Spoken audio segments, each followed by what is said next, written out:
Hello, everybody, and welcome to Right Here, Right Now, live Buffalo football talk presented by Forefathers Organics. I'm your host, Alex Brasky, here for the Batavia Daily and Livingston County News. Each week, we'll discuss Buffalo's favorite football team, along with all the comings and goings from Orchard Park, and it's draft week, so let's dive in. But before we do so, let us thank our sponsor, Forefathers Organics in Dansville. Unlock the power of nature with Forefathers Organics, your premium CBD store. We offer the highest quality CBD and hemp products to liberate your mind, body, and soul, helping you live happy and free. Our mission is driven by excellence and transparency, using cutting-edge scientific methods to combat stress and target issues at their source. From potent ingestible CBD to soothing topicals, all our products are USDA certified organic. Discover all natural wellness from farm to table. Visit forefathersorganics.com for more information. All right, draft day, less than 24 hours away, beginning on Thursday at 8 p.m. I'll be down in Orchard Park to get ready to preview the NFL draft from a Bills lens, and wanted to take you through a podcast here tonight to get out some of my thoughts, some of my projections. Don't consider myself a draft expert, but I've done the work. I've researched who's been mocked to the Bills, who the Bills have visited with, and formulated, in my idea, what the Bills are to expect over the next 3 days.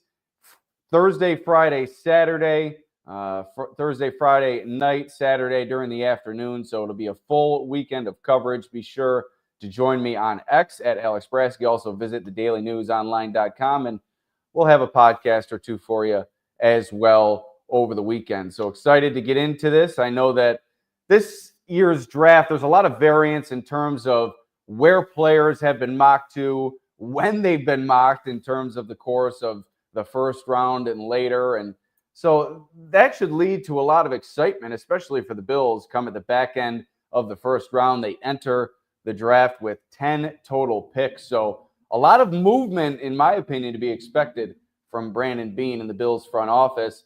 Like I said, 10 picks for the Bills, 3 within the top 62. Round 1, number 30. Round 2, number 56. Round 2, number 62. Round 4, number 109. Round 4, number 132. Round 5, number 169. Then 2 compensatory picks. Round 5, 170. Round 5, 173. And then rounding out their selections, round 6, 177. And round 6, 206. So it's unlikely, as Brandon Beane alluded to on Tuesday, that all 10, if the Bills are to make all 10 selections, that all 10 selections would make the Bills team this year. So I think that increases the likelihood for some movement from the Bills. But before we get too deep into this podcast, let us first thank our sponsor, Forefathers Organics in Dansville. Once more here.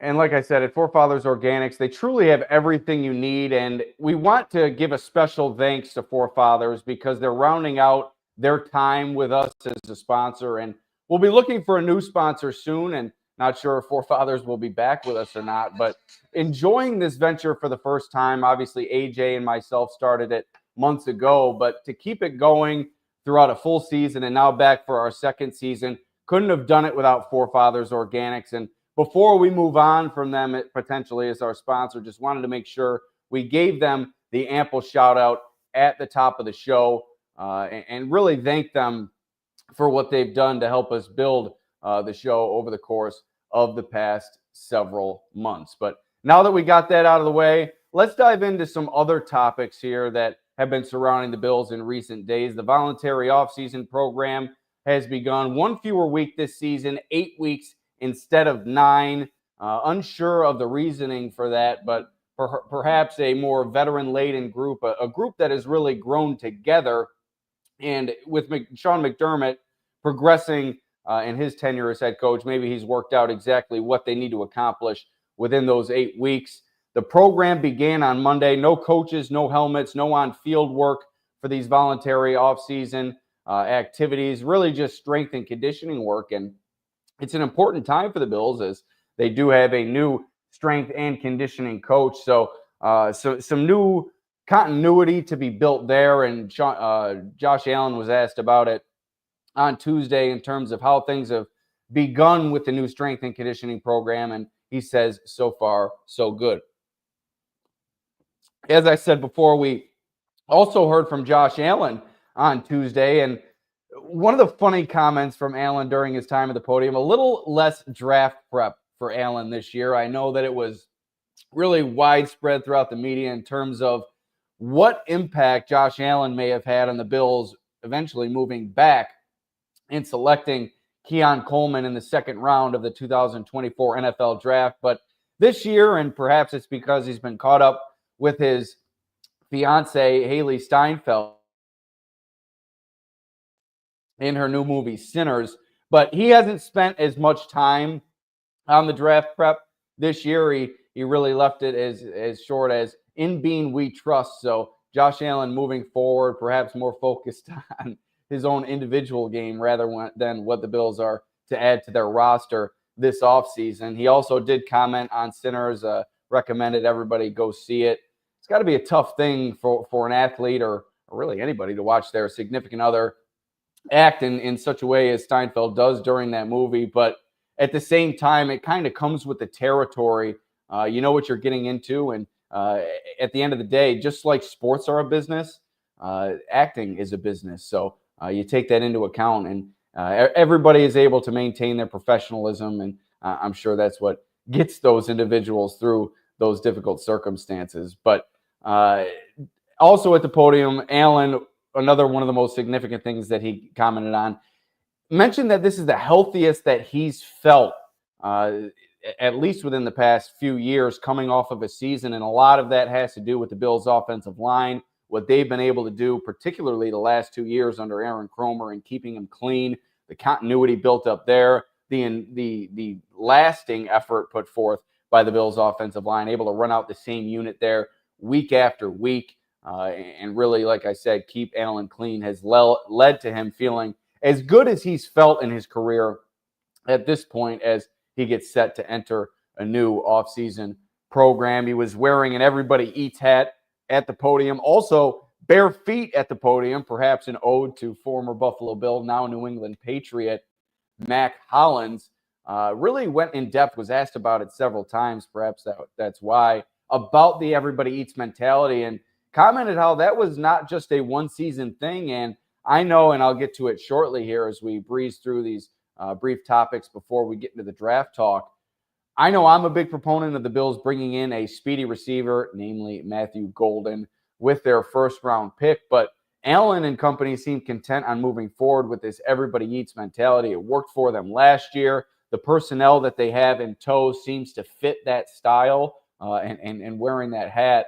It said Everybody Eats, established 2024. It seems like this team is set to move forward with that mentality in the passing game. And one player that needs to join that effort this year, Keon Coleman, was also mentioned by Allen during his time at the podium. And he mentioned how Coleman has already reached out to him this offseason. They've exchanged some text conversations, and he's mentioned how Coleman is already working hard to improve. And there was some question in terms of his ability to return from the injury that he sustained to his wrist this past season. And Allen's already mentioned how Coleman has mentioned to him that Coleman wants to get better. So he's very conscious of the fact that he is not a finished product by any means. And although you drafted with the Bills' first selection in the draft last year, still a long way to go. He was really on the right trajectory before that injury, but after that injury failed to recreate some of the magic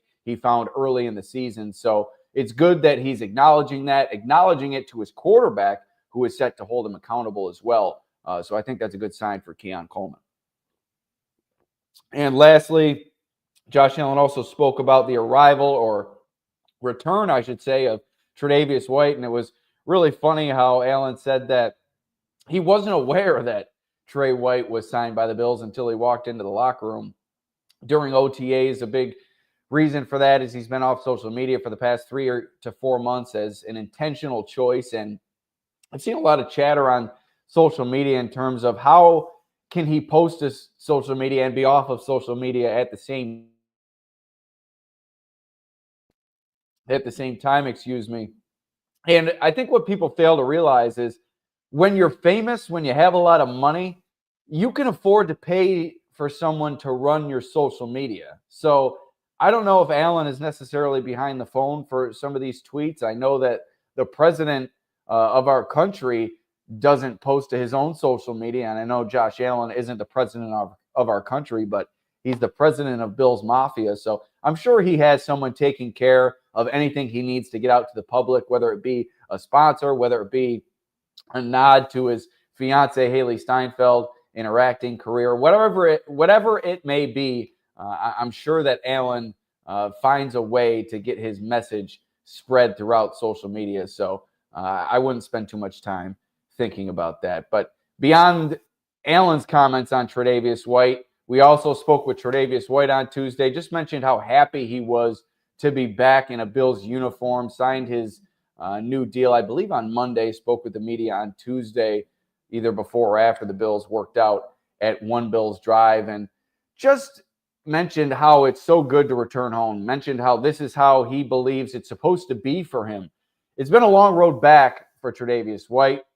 He had the ACL injury, had the Achilles injury, and although he hasn't recreated his former All-Pro form, he showed some glimpses last year with the Baltimore Ravens, and I think the further a player like that gets away from such significant injuries, I think obviously an increased chance of him returning to his previous form and perhaps helping the Bills on the field this season. But it's just been such a long road for him. He mentioned how the family is unboxing old jerseys, mentioned how really relationships were the key to him returning to Buffalo, how he built relationships in Los Angeles with the Rams, his first stop last year, and then with the Ravens, but those were working relationships. And what he's built in Buffalo are more so lasting relationships, and specifically with people like Sean McDermott, as he was the first draft pick under Sean McDermott, and also his fellow defensive back, Taron Johnson, how he was in Taron Johnson's wedding.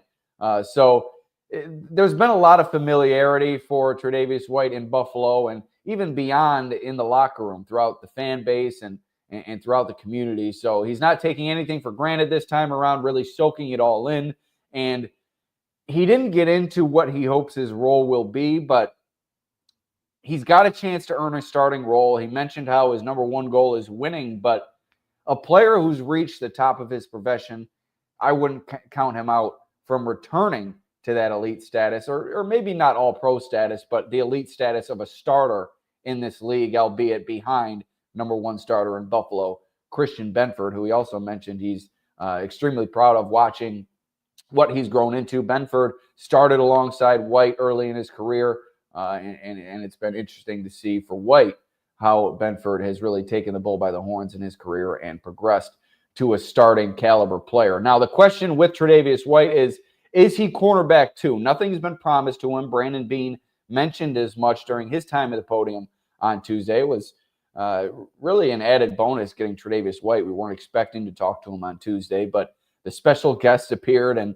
really led to further conversation. And Beane mentioned, like I said, how nothing's been promised to Tre'Davious White, but the door is open. We'll get to our draft projections in a few minutes here, but White has the opportunity to, like I said, with Benford in his career, take the bull by the horns and run with this opportunity, hold down a starting role at the very least at the start of the season to let a younger player maybe mesh with this new system and work his way into prominence with the Bills. But his main focus may be winning, but a player of his former caliber, he's certainly going to put his nose to the grindstone and do whatever he can to earn that starting role, because Tre'Davious White didn't come back here to sit on the bench. He's a player with plenty of gravitas re-entering that locker room. And I think while he's already done it and he can speak on his past experience, I think in order for him to put his true stamp on this locker room and this team, he's got to do it on the field. And I think he's more than capable of recreating some of that former form in terms of that all-pro status. Like I said, maybe not to that level, but if he can give the Bills 10 to 17 weeks of adequate cornerback 2 play, that would be a huge win at his money, only making $2.88 million in terms of a cap number this year. That doesn't include the 4.13 dead cap figure that he carries from the Bills' release of him last year. And if you look at it that way, rather than the number that was reported, I think somewhere around $6 million, this is a low-risk move for the Bills. It's a can't-miss move. Bring in a player that already has that leadership ability in the locker room and can also have the potential of regaining some of that elite status that he had with the team previously. This doesn't change the team's draft plans at all. I think they're still looking to bring in the cornerback 2 of the future.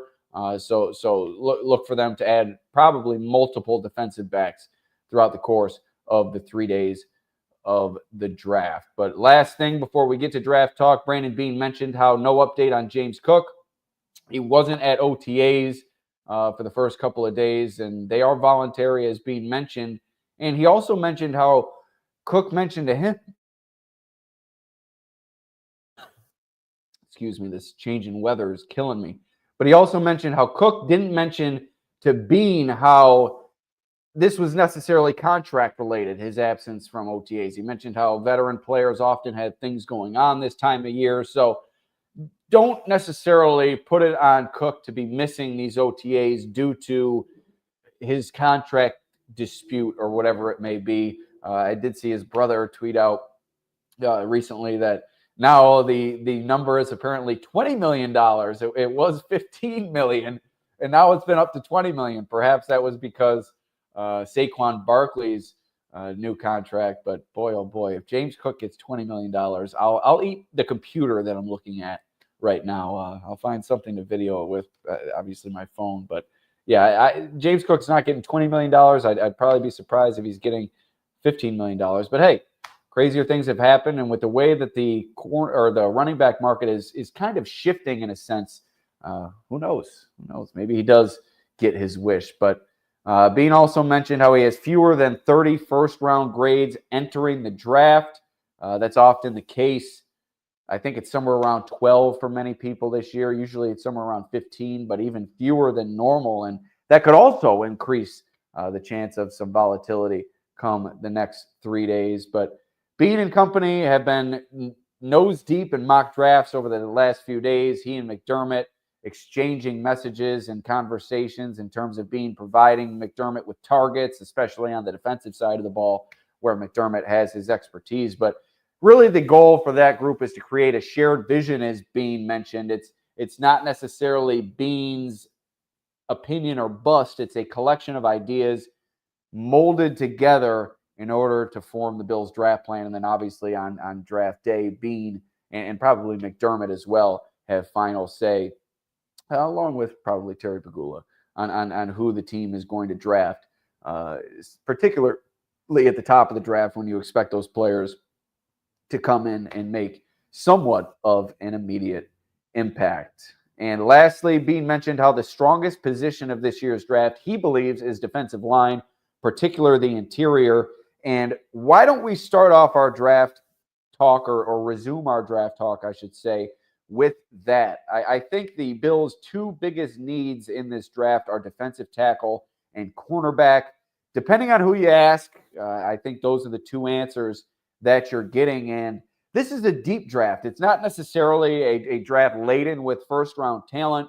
There's about 10 to 15 first-round grades, as I mentioned before, for most people doing their mock drafts and their evaluations, and typically up to 20 or so in the first round, but even fewer this year. And that creates a wide range of outcomes in terms of where these players can go. And we start on the defensive line at defensive tackle. And obviously they still need to decide on a starter at cornerback. We mentioned how Tre'Davious White comes in, and it's uncertain what his role is going to be. But a stud defensive lineman, in my opinion, would impact the game much more for the Bills than a number 2 cornerback. The team needs a pass rush, and with the way that the pass rush and the coverage can work together, particularly within a Sean McDermott coached defense, we haven't seen the Bills pass rush really reach its full efficacy under Sean McDermott. And I think if they're able to find a player who can come in here, aid the pass rush, and also be a run stuffer on the interior, that's got to be the number 1 concentration for the Bills entering the NFL draft. And in my opinion, it shouldn't change exactly what the Bills are doing in the draft, but adding Tre'Davious White takes a little bit of the pressure away from being to bring in just simply a body, somebody who can come in here and fill the depth chart at the position and also have a chance to start. So adding White puts defensive tackle as the number one need in my mind, and I really thought that beforehand, but it really cements defensive tackle as the number one need in my mind. You need bodies at that position as well with Larry Ogunjobi out for the first 6 weeks with that PED suspension. So you might need a starter a little bit more urgently with the way that Daquan Jones is really taking a step back in his career over the past few years. So defensive tackle, in my opinion, needs to be the number one goal for the Bills entering the first round. But with that said, there remains question, who's it going to be for Buffalo come number 30? And no matter what position Brandon Beane and company go after, as I mentioned before, it needs to be an immediate contributor. No more projects at the top of the draft. No more, and with all due respect to him, no more Keon Coleman's in the first round. Obviously, he's a second-round pick, but I should leave it as at the top of the draft. No more projects at the top of the draft. You need to bring in a player who can come in here and fill some shoes at one of your positions of need. And not only do I think that it's important to fill a position of need, it's important to do so with a low-cost player. And when you bring in a rookie, you get him for 4, perhaps 5 years of low cost. And that is one of the keys to building a Super Bowl team. You look at the Chiefs the past several years, what Brett Veach has been able to accomplish there. Perhaps a more boom or bust for Veach in terms of his draft performance than Beane, who's been a little bit more consistent, particularly in the later rounds. But Veach's strength has been bringing in contributors and difference makers. You look at Xavier Worthy.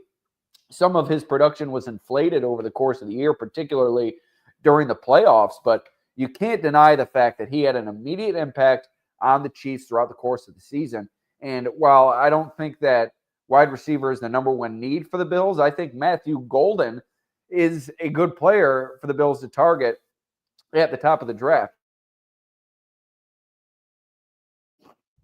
It might take a trade up. It likely will take a trade up, just judging on the different mock drafts that you've seen out there. You've seen Matthew Golden, I think, within the top 10 or just outside of the top 10. You've also seen him in the mid-20s somewhere. So some variance there. And if he falls beyond 20, I think if you're Brandon Beane and company, you have to hop up and get a Matthew Golden. And I'll speak more on him later. But my point being there is you need to find a player like that that has the traits, as one of our former guests on Right Here, Right Now spoke about, Chris Trapasso of CBS Sports. You need to draft traits at this point of your build in terms of where the Bills franchise is. You're a step away from a Super Bowl appearance and a Super Bowl title. Draft some traits, take a chance, take a leap of faith, bring in a player who can come in here and potentially make a big impact right away. And I think that needs to be the Bills' focus. An offense that averaged 30 points per game, a defense that allowed 21 points per game, 32 to the Chiefs in the AFC Championship game. I think we need to start on the defensive side of the ball. And as I mentioned, defensive tackle, in my opinion, the most likely scenario. There's plenty of options. You've heard them discussed throughout the Bills media sphere and beyond over the past several weeks and months, dating back even before the NFL Combine. And the two most popular names, I think, and anybody can correct me if I'm wrong, but my opinion, the two most popular names have been Kenneth Grant and Derek Harmon. Grant from Michigan, Harmon from Oregon. Grant, perhaps more of a stout run defender with some pass rush capability, probably projected more so as a exclusive one technique, whereas Harmon a little bit more positional versatility there. Both sizable players, both players I think could fill what the Bills are looking for, maybe in different ways. Harmon, like I said, a really good run plugger. Grant, a really good run plugger. Harmon, perhaps a better chance to go from one technique to three technique. And that begs the question, do the Bills really need a three technique with what they have in Ed Oliver? But you see what the Bills do in terms of their rotation up front of the defensive line. You can't get too many pieces up there, and the Bills don't have enough right now. I mentioned Daquan Jones kind of on the downside, not kind of, definitely on the downside of his career,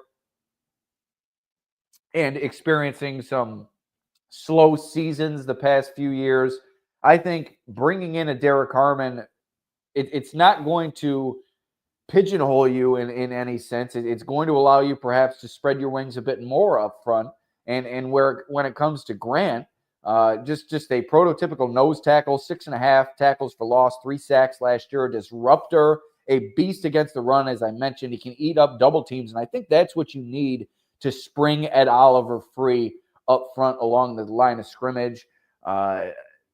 Oliver, while a top-tier player, I think, up front, a former first, a top-round pick in his own right, I think what you need to get Oliver's full potential out of him is a running mate beside him. We saw glimpses of that when Daquan Jones reached his full potential in the past, but now that he seemed to have whittled away in terms of his production, I think you need to bring in a young player to pair with Ed Oliver more often than not. I mentioned the rotation, but I think Grant could be that player. Or you bring in a Harmon, like I mentioned. He's capable at 1 technique and 3 as well. 10.5 tackles for loss last year, 5 sacks, a game wrecker, versatility, size, length, strength. Medical concerns have cropped up here over the past few days. I'm not sure the validity or the extent of those, but they have been mentioned in some of his evaluations, so got to keep an eye on that. Maybe that causes him to drop to the Bills at number 30. Maybe the Bills trade down and he's still available in the second round.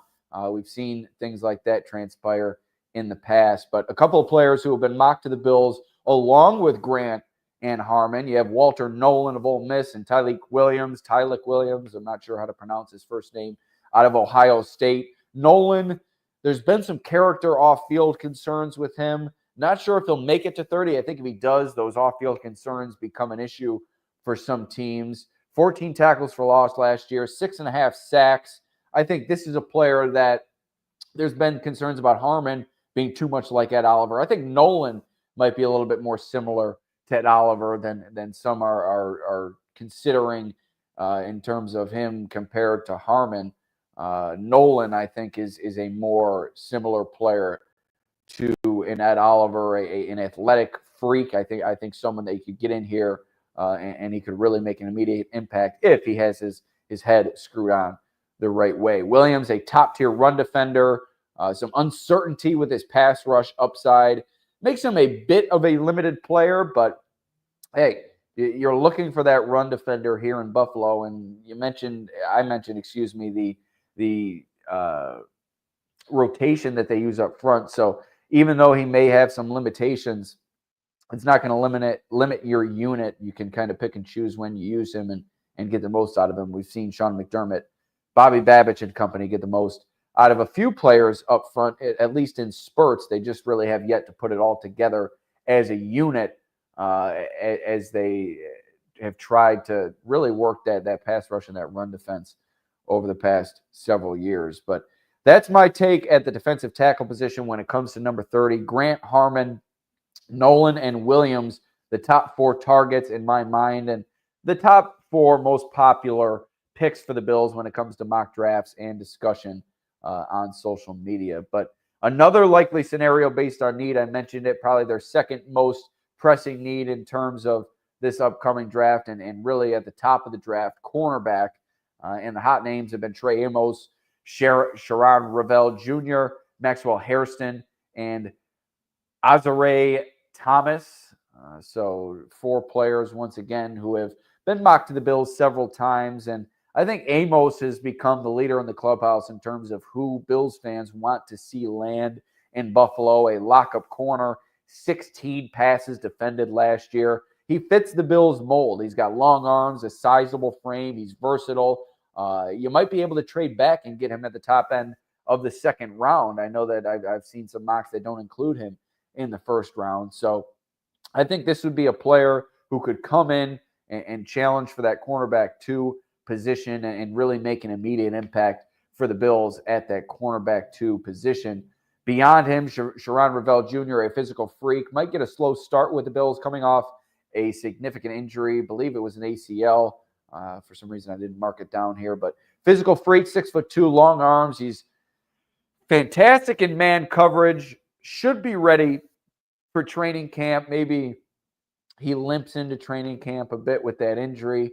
The downside here for Revelle Jr., outside of some injury trouble that he enters the draft with, he's 24 years old. So he's not going to come in here like a Keon Coleman, who has plenty of room to grow in terms of being a young player. Coleman's still very, very young, 20 years old, I believe. So 24 years old for Revelle Jr., perhaps that causes the Bills to stray away from him. But I've heard some interest put his way when it comes to the Bills camp. So certainly a player that will be on their radar come Thursday night. And you look at Thomas, really what the Bills are looking for in their defensive backs, long, physical players that not only are able to challenge at the catch point, but also help in run support and come up and be a tackler. We've heard Sean McDermott talk about that time and again this offseason. Brandon Beane has mentioned that as well. If you're going to play cornerback for the Buffalo Bills, you have to be able to tackle. And Thomas is a big, long corner. He's good in press coverage. His instincts are perhaps a question, particularly as it relates to man coverage, zone coverage. And we know how often the Bills play zone coverage. There's been hints that the Bills will move toward more of a man coverage scheme this season, but they've always relied on zone coverage, and I don't think that's going to change drastically this season. And if Thomas, you have concerns over his zone coverage ability, perhaps not the best fit, but in terms of schematically, but certainly someone who has been on the radar of the Bills when it comes to pre-draft chatter. And also Hairston, a smaller player, and this is where tackling comes in to play. It's really a question mark for Hairston. Not really sure of his want to or his capabilities in that regard. So a questionable scheme fit, to say the least. But he does have supreme ball skills. He can turn you over. He can get after it and intercept the football. So we know how much the Bills have really trended toward trying to become more turnover happy, or takeaway happy, I should say. And Hairston could perhaps help in that regard. So 4 players in terms of defensive backs that I think the Bills will be looking for come not 8 o'clock, probably a little bit later, 10 o'clock or 11. I know that in the past it's come around 11:30 or later, but I'm really expecting a trade up from Bean and Company. I'll talk about that a little bit more later. But number 30 is historically coming around 11:30, 11:45. So expecting that if they do wait, but perhaps we see them move up and pick a little bit earlier. God willing, not only for us in the Bills media room, but for all of you who have to work on Friday as well. So let's move on to another position. And this is really the only other position that I can see them, or at least until Malachi Starks started being mocked to the Bills all over the place. But if you ask me, that's got smokescreen written all over it. And before that was happening over these past few days, the only other position that I could see the Bills taking with their first-round pick was edge rusher. Bean mentioned how this is a deep defensive line draft, and I mentioned earlier how the Bills have never been able to figure out. Well, I think you all got a hint of that. I tried to mute that out. I apologize. But Bills have never been able to truly figure out their edge rushing situation in terms of consistent production. Greg Rousseau, great in the regular season, often disappears during the postseason, and often disappears in spurts during the regular season as well. We saw the Bills bring in Von Miller years ago, and it started very, very well, but it hit the skids due to injuries and whatnot. He's still on the open market. Maybe they bring him back, depending on what they wind up with in the draft. Maybe that's what he's waiting for. He's mentioned how he would love to come back with the Bills and Josh Allen and company, so we'll have to monitor that. But I think this is a position that I could see the Bills taking in the first round, really my third option in terms of need at the top of the draft. You can't get too many pass rushers especially with Michael Hoyt being out for the first 6 games, along with Larry Ogunjobi. Really an unfortunate situation for the Bills along the defensive line. But this is a position, like I said, they haven't been able to solve, and you need a running mate for Greg Rousseau. A.J. Epeneza's been a good soldier. He has that positional versatility, a solid run defender, says all the right things, a good locker room presence, but I'm not sure he's long for this team. He's got a contract coming up, and I think you need more out of the edge defender position is opposite Greg Rousseau, and a few options here. And I really relied on Joe Marino of Locked On Bills and his All Bills Big Board. I recommend you check that out. He does a great job covering the draft. Not sure how much he's sleeping nowadays. He's really a content machine in terms of the written word and the spoken word. So be sure to check out Locked On Bills, and also, what's it called? Bills. I can't remember what it's called. Bills Crew or whatever, with Jeremy White and Jerry Ostrowski. That was a good first episode the other day. Got a lot of useful information out of there. And really, when it comes to the draft, I rely on a lot of these guys to provide me with useful information, because at the Batavia Daily News, when the Bills season ends, we really dive into high school sports coverage. And while I still follow the Bills' comings and goings for this podcast and beyond, the draft is kind of on the exterior of my focus. So relying on guys like Joe Marino of Locked On Bills, Joe Biscaglia of The Athletic, Sal Capaccio of WGR, Nate Geary of WGR, Chris Trapasso I mentioned earlier, CBS Sports, all the guys at Cover One, Eric Turner, Greg Tumsett, and Carl Jones of News 4, Bruce Nolan of Buffalo Rumblings and Beyond. I think I got everybody who appeared with me.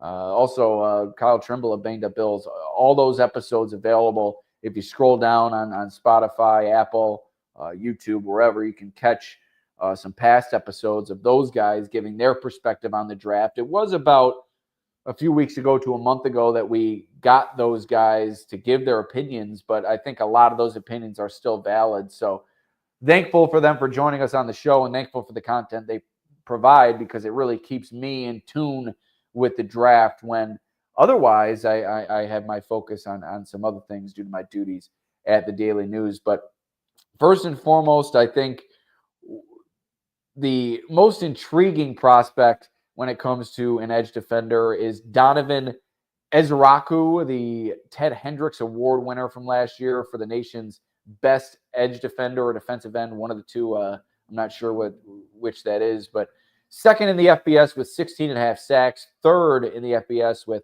20.5 tackles for loss. He's slightly tackles for loss, He's slightly undersized, but long arms help him make up for a slighter frame. And you have Greg Rousseau on one side, nicknamed Groot. He's really like a tree over there. Might not hurt you to have a good counterpart in Ezraku. Hopefully I'm pronouncing that correctly, in terms of a slighter player, somebody who can provide a different skill set, and somebody who can give opposing offensive lines maybe a different look on a play-by-play, down-by-down basis. So Ezraku, certainly an intriguing prospect for the Bills to keep their eye on here at the top end of the draft. Not sure if he'll make it to the Bills, but certainly somebody that they would love to get into their locker room, and somebody who they'd love to see produce along their defensive line. Also, Mykel Williams. When it comes to Mykel Williams, one thing stands out, and shout out to Chris Trapasso. Traits. Slim production profile in college, which really is the common theme with a few of these guys that I mentioned. But you'd be drafting upside here. You'd be drafting potential, somebody who could come in and really be like a ball of clay, somebody who Sean McDermott, Marcus West, and the Bills coaching staff could mold into a fantastic professional pass rusher.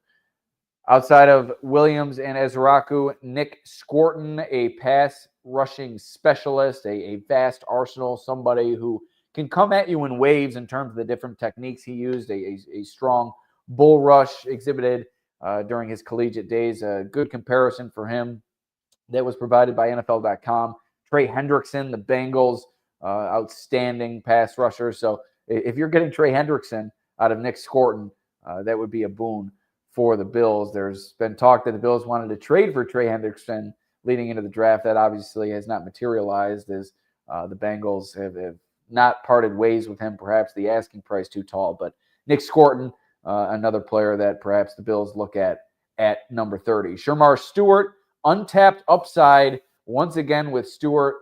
Lack of production in college, boomer bust potential, however, here with Stewart. And I'm not sure that's what the Bills would be looking for. I think you need to look for more of a sure thing. Like I said at the beginning, you need an immediate contributor.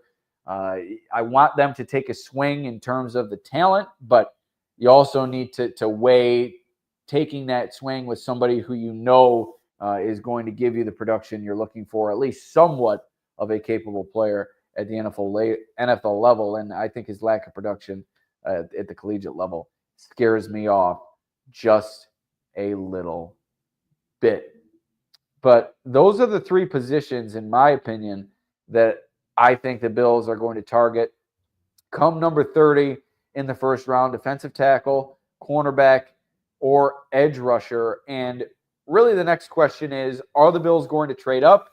Are they going to trade down? I think there's more of a possibility that the Bills trade down due to the fact that there's a limited amount of first-round grades in this year's draft, and it's a deeper draft, I think, rather than a top-heavy draft. So I think if you don't get what you want in terms of an opportunity to move up a few slots in the first round, I think the next or maybe even more so of a likely opportunity for the Bills is to trade out of that first round like they did last year and perhaps get some value for that pick, add some draft capital, and maybe move up in a later round. So I think it would be advised if the Bills can get their guy like a Kenneth Grant or a kind of a pipe dream of Matthew Golden. I think it would be more advantageous to move up.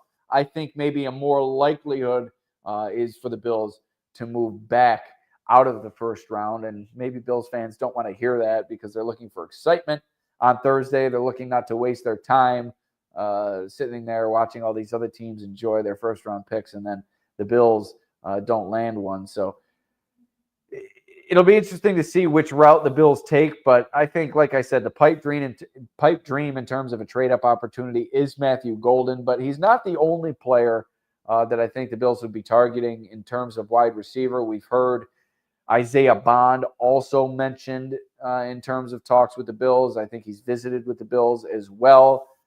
Some question marks there in terms of recent off-the-field concerns, but he's claimed his innocence, and I'm sure the Bills will do their due diligence. They already got, I don't want to say burned, but it didn't work out in their favor with Matt Ariza a few years ago. So really have to get to the bottom of what Bond is dealing with before you dip your toe in that water. And really the last guy that I've seen or it strikes my fancy in terms of the first round is Emeka Egbuka. I've seen him mocked to the Bills by really several different people from several different outlets. 6'1", 200 pounds, good size, a thick player. Ball skills are really his calling card, along with his ability as a route technician. A very savvy route runner is Egbuka. So those are three players I'd be looking for in terms of wide receiver. And while I mentioned Golden as a trade-up possibility, I think Egbuka also, in terms of his where he's been mocked, he's also a possibility in terms of trade-up. And if you got to move up for Kenneth Grant, I think you move up for Kenneth Grant as well. And while I believe the likelihood is for the Bills to move back, I think, like I said, I think it would be well advised for the Bills to move up. And if you look in the past, Bean has traded early in the draft, the last three drafts. 2022, he moved up 2 spots to take Kaiir Elam. It cost a first and fourth round pick to do so. 2023, again, up 2 spots to take Dalton Kincaid, first and fourth round pick to do so. Last year, traded down, took Keon Coleman, traded out of the first round into the second round. So he's shown a clear tendency to move around when at the back end of the first round. So I think while he hasn't shown maybe that tendency or maybe even that desire to really leap up the first round several spots, he has moved up those 2 spots a couple of times. And I think that's what it could take to take a Kenneth Grant at the back half of the first round. I don't think you're going to have to move up 10 spots to get Kenneth Grant. I think based on what I'm seeing. I know he's been mocked early on and late. Somebody had him before his teammate Mason Graham, who's been mocked, I think, in the top 5. So a lot of variance with him. But I think when it comes down to it, I think we're going to see him selected somewhere in the 23 to 30 range. And if you got to move up 2 to 5 spots to go get Kenneth Grant, I think it would be well worth it for the Bills and company. I know 2 has been that magic number for the Bills, trading up to get 2 slots ahead. It's cost that first and fourth round pick, the trade of the first rounder, and then an additional fourth rounder. So perhaps we have kind of the groundwork laid for a potential move in this year's draft, as kind of the precedent has been set by Bean and company with that first and fourth rounder. So something to keep an eye on there. But I mentioned it earlier, can't mention it enough. You got to draft traits here, especially if you're in doubt at the back half of the first round. If you don't get your guy and you're running out of names there and you're not able to find the right deal to get out of the first round, when in doubt, go after traits. Bring in a maybe not a boomer bust guy, but somebody who jumps off the page, somebody who really has an exceptional aspect of their game, somebody who can come in here and really, like I said, jump off the page, make opposing offenses take account of what they're able to do, or opposing defenses if it comes at wide receiver. So I think when it comes down to it, you have to make it count, and you have to make it count with a difference maker at the back end of the first round, or if you move up a few spots to get somewhere closer to the middle of the first round. And really the key there, in my mind, the Bills don't have enough elite level talents at certain positions and really anywhere on their roster. You have James Cook, who's kind of pushing into the tier of an elite level running back. You obviously have Josh Allen, but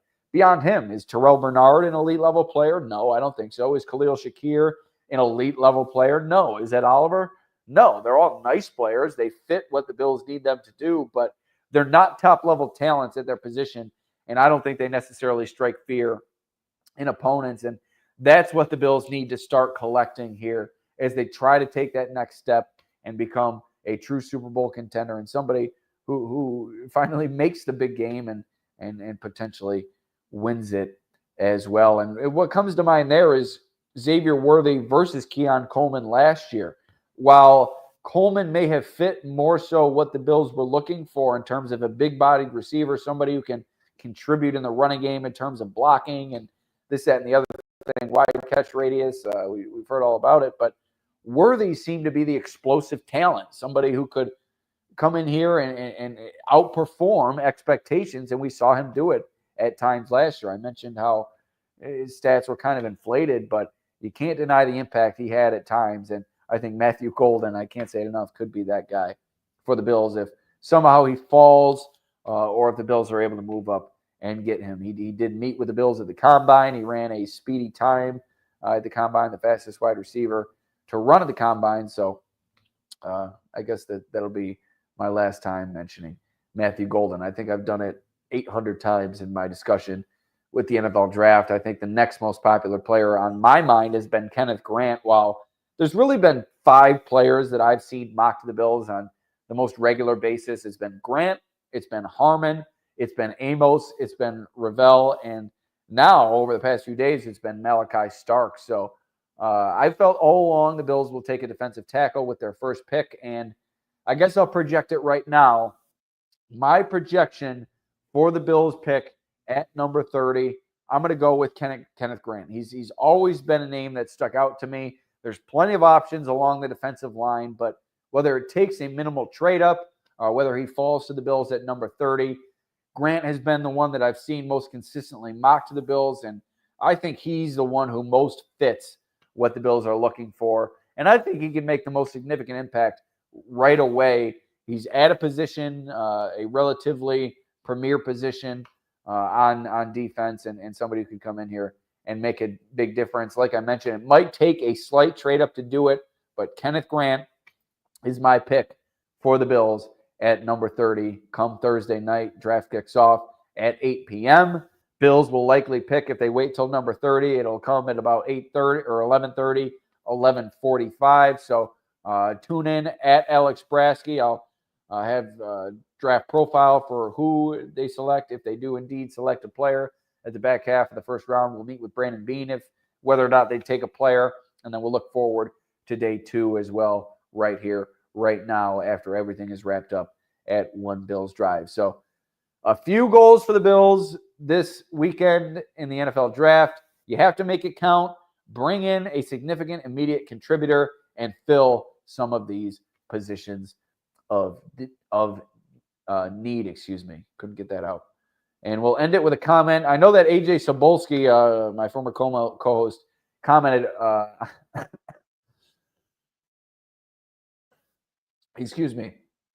the previous iteration of the show. I tried to get it started, and we had some technical difficulties, so I had to restart. Hopefully that it didn't hurt our viewership here. I know it's not necessarily a hot time, 6 o'clock on a beautiful spring day here on a Wednesday, but hopefully more people are able to watch it back. But AJ said how he wants Malachi Starks, so he agrees with some of these recent projections. And before I get to Mexico Marty, actually, why don't I finish here? Safety, I'd be shocked if the Bills take a safety at number 30, and not only because I think that they're still holding out hope that Cole Bishop can transform into a true high-level starting safety in this league. I think they also have good depth at that position, and it's not a premier position and not something I think that they'll value at the top end of the draft. Bishop may have some question marks in terms of his ability to cover, but he's already shown flashes in terms of his run-stopping ability and his ability in support. You also have DeMar Hamlin back on the team in case things don't go well with Cole Bishop. So you have some leeway there, whereas at other positions, I mentioned, you need bodies and you need the production. So while Malachi Starks a phenomenal talent, and I don't think the Bills would be missing if they brought him in, I think he's a player that could be a productive player for the Bills. And I don't think it would be necessarily redundant, but I think there's more pressing needs and there's more opportunity out there at other positions where I don't think you need to necessarily force yourself into drafting a player like Malachi Starks. But Mexico Marty, Beane has racked up some nice doubles and triples. It would be great to take a swing for a dinger or two. And I think that was really one of the main topics on Sal Capaccio and Matt Bove's Always Game Day in Buffalo. They went through Brett Veach's draft performance compared to Brandon Beane's, and really the difference there is Beane has hit more singles, doubles, triples. He gets on base more, but Veach is rounding the bases. He's hitting the grand slams and this, that, and the other thing. So Mexico Marty, point well taken, and we'll see what Beane elects to do on Thursday at 8 p.m.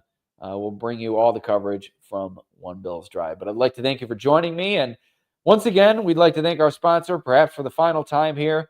I did it a little bit awkwardly at the start of this podcast, but once again, we'd like to thank Forefathers Organics as we move into a new era of this podcast, potentially over the course of the next few weeks. Unlock the power of nature with Forefathers Organics, your premium CBD store. We offer the highest quality CBD and hemp products to liberate your mind, body, and soul, helping you live happy and free. Our mission is driven by excellence and transparency, using cutting-edge scientific methods to combat stress and target issues at their source. From potent ingestible CBD to soothing topicals, all our products are USDA certified organic. Discover all natural wellness from farm to table. Visit ForefathersOrganics.com for more information.